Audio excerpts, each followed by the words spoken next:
Hello and welcome to another episode at Rick Live at the Brick. Tonight is a non-musical presentation, as I've been asked many times, what's the deal with the coat hanger behind the music? Well, during this time of isolation, I've had to be creative in different ways. So Laura Congdon and Stacy Krieger gave us this idea to share music during this isolation period. And Gene Pillsbury and I thought, great idea, why not? So I had a whole bunch of music stuff down in the basement that I hardly ever, used. So we went down and we carried everything up into her craft room, which I've now taken over. Thank you, Gene Pillsbury. You're welcome. So we had to hook up a soundboard to my keyboard, and it didn't have any speakers, so I had to rewire some speakers to make that work. So everything's all together. And I sit down at the keyboard. I have this beautiful Korg music station, and it's just fantastic. And I've never hardly used it, so I really don't know how to use it yet. I'm learning, and it's a fun process. But I sat down, and I was going to start playing, and I went to put my music up, and I don't have any music stand. So, if I don't have a music stand, I can't really read music very well. I was going to ask Gene just to hold it for me, but that's not really fair to anybody either. So, I decided, I thought to myself, I can make one, can't I? I guess I don't have a choice. So last year, we put up a PVC railing for our concrete steps outside, and I had a bunch of pieces left over. So here is my music stand, pieces of PVC railing I cut together to form a music holder. But what can I hold the music up with? The coat hanger is a perfect music holder. Sets right in. I didn't even measure this, and it just happened to come out. What a perfect thing. A little bit of cardboard here to hold the music. I'm going to have to retape that.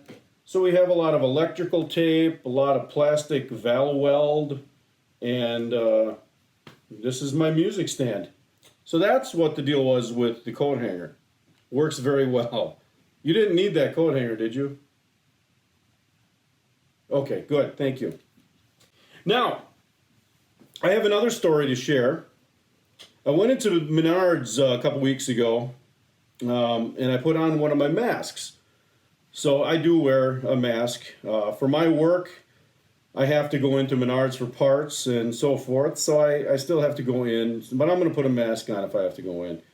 So I put my mask on. I was walking down an aisle fairly quickly, and I saw a gentleman come down at the end of the aisle into my aisle, and that's generally when I see them, I usually turn around and sprint back the other way and get out of that aisle as fast as I can. But since I was approaching the end cap of the aisle, I thought, you know what, I got my mask on, I got my gloves on, I'll just, walk past him quick and be on my way.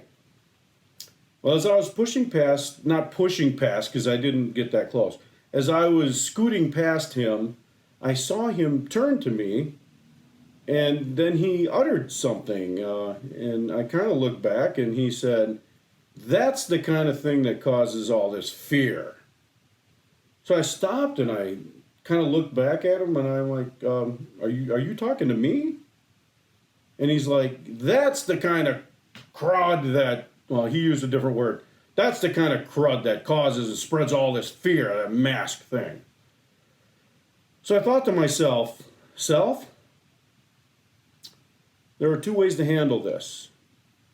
I could handle it like I want to handle it and possibly create a scene, or I can handle it in a different way and be more confusing, perhaps, is the word. Not really sure.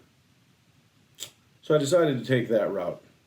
So I looked at the guy and I said, "Sir,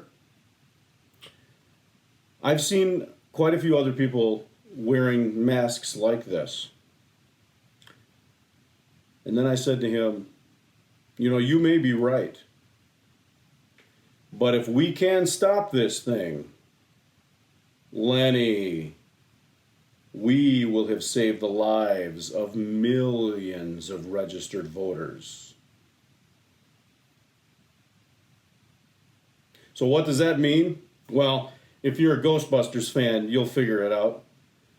He looked at me and basically said, "What the are you talking about? What's wrong with you?" And I said, "Have a good day, sir. Thank you."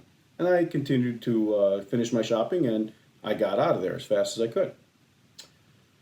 So I guess the lesson here is, let people wear masks. Who cares? I'd rather have people be uber safe than, spreading something that they don't know that they have or not. So don't be like that guy, who I hope is still thinking about what's wrong with that guy.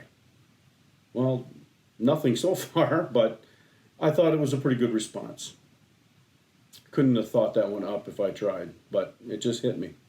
So, this was story time. The next episode we're working on right now is my first guest performer who we'll be talking to. She has a lot of theater history with Beaver Dam Area Community Theater, etc.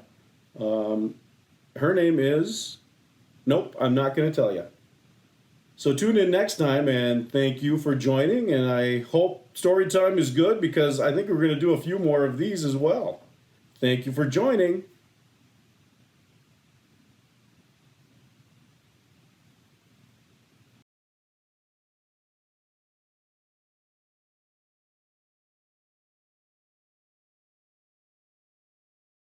And I had to hook up some speakers that I didn't have speakers either. So, well, I can't really talk very well.